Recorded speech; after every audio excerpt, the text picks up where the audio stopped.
دیکھتے جائیے اور شرماتے جائیے، شرماتے جائیے اور دیکھتے جائیے۔ ٹمبر مافیا کی یہ کارروائی مری کے کوثار کے جنگلوں کو بھسم کر کے رکھ دیا ہے اس نے۔ ہے کوئی ایسی مؤثر آواز، ہے کوئی ایسا شخص کہ جو اس آگ پہ بھی قابو پائے اور اس کی وجوہات کو ختم کرنے کے لیے اپنی طاقت کا استعمال کرے؟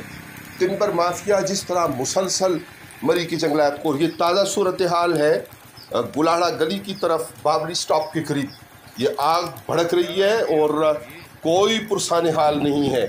پوری انتظامیہ خواب خرگوش کے مزے لے رہی ہے۔ عید منائیے، لیکن انہی چھٹیوں کی آڑ میں ٹمبر مافیا نے جہاں جہاں درخت کاٹ کر ان کی نشانیاں باقی رکھی ہوئی ہیں وہ یہ کارروائی کریں گے۔ اٹھیے، جاگیے اور بچائیے جنگلات کو، بچائیے مری کے حسن کو، بچائیے ملک پاکستان کے مستقبل کو۔